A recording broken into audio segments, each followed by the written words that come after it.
In 2009, I stumbled upon a piece of software called Particle Illusion. I got completely hooked on creating videos filled with special effects.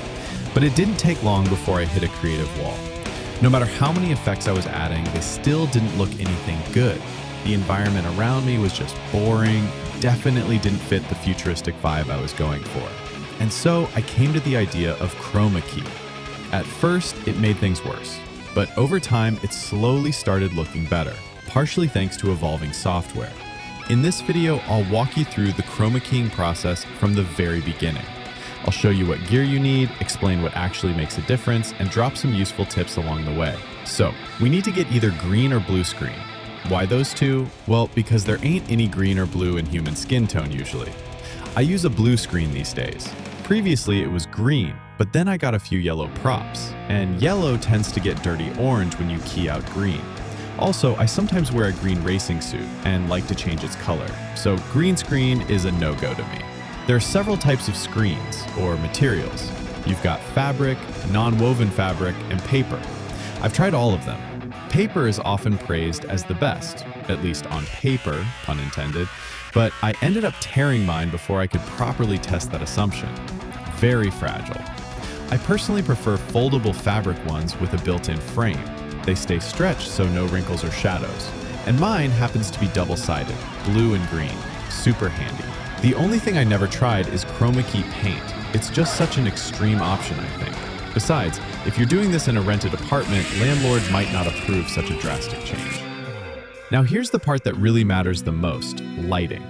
At first I ignored that crucial aspect and was filming with ceiling lamps or window light, and it was just plain awful. Once I invested in dedicated lighting, things became more interesting. I'm not going into full lighting theory here, it's a whole other rabbit hole. There are tons of great lighting tutorials out there if you're curious. When it comes to Chromakey, I actually avoid so-called cinematic lighting, with dramatic shadows here and there. I aim for something much simpler, even light across the entire screen and subject. Sometimes I use an app to measure the lighting uniformity, but that's optional. Here's my setup. 2 softboxes lighting the backdrop at roughly 45 degrees angle and 3 60-watt lights on me, sometimes from above, sometimes on the same level as camera, depending on the effect I'm going for. Ideally, they'd all be softbox shaped, but that would leave me no space in my room. If your place resembles a palace, then I highly recommend bigger light sources. All my lights have diffusion filters in front, to soften the light a little bit, though the light is still quite hard due to small lamp size. By the way, it is best to take LED lights, although the probability that you'll be offered halogen or fluorescent ones is relatively small. There must be the high CRI value, 95 to 100. This will guarantee adequate color reproduction. So don't go to the nearest hardware store. Their lamps won't work for us. One last tip here.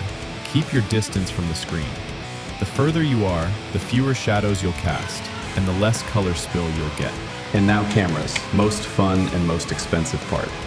People say Panasonic is great for Chromakey and video in general, and they're probably right. But me? I use an old Olympus. Well, not that old actually. Why Olympus? Well, it's cheaper than Panasonic on secondary market.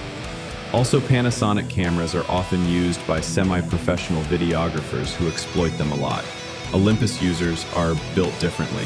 Usually those are chill people who make photos of others without their permission, or document family events. Could be bored retirees hunting for birds. Soon they start to think they could just use the phone and sell the camera in mint condition at a good price, whereas Panasonic might be half dead due to extensive usage by a previous owner. I'd love to get a new one someday. Never. As for other brands, any modern mirrorless camera will do just fine.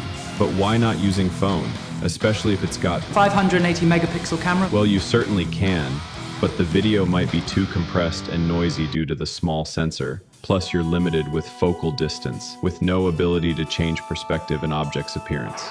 Same reason I don't recommend camcorders either, though I still occasionally bust out my old Sony from 2012.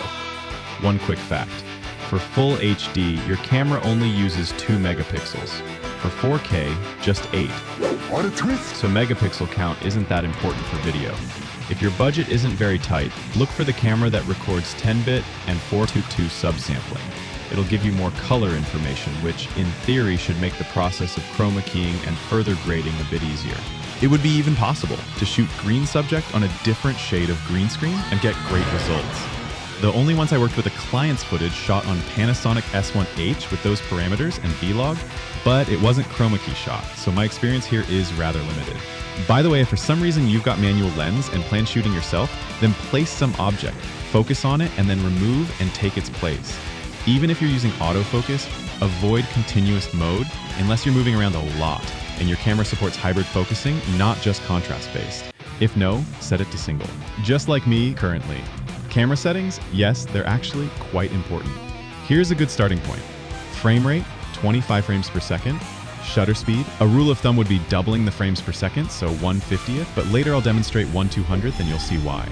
Aperture, don't shoot wide open as if it's portrait photography. Close to 5 or more, depending on your sensor size. Any kit lens would work absolutely fine. ISO, use your camera's native ISO, usually around 200. Avoid going past ISO 1000 unless you absolutely have to. It adds noise, and noise ruins chroma keying. There are, however, cameras with dual native ISO, which minimizes this problem. I usually shoot slightly underexposed, seems to work better with my setup.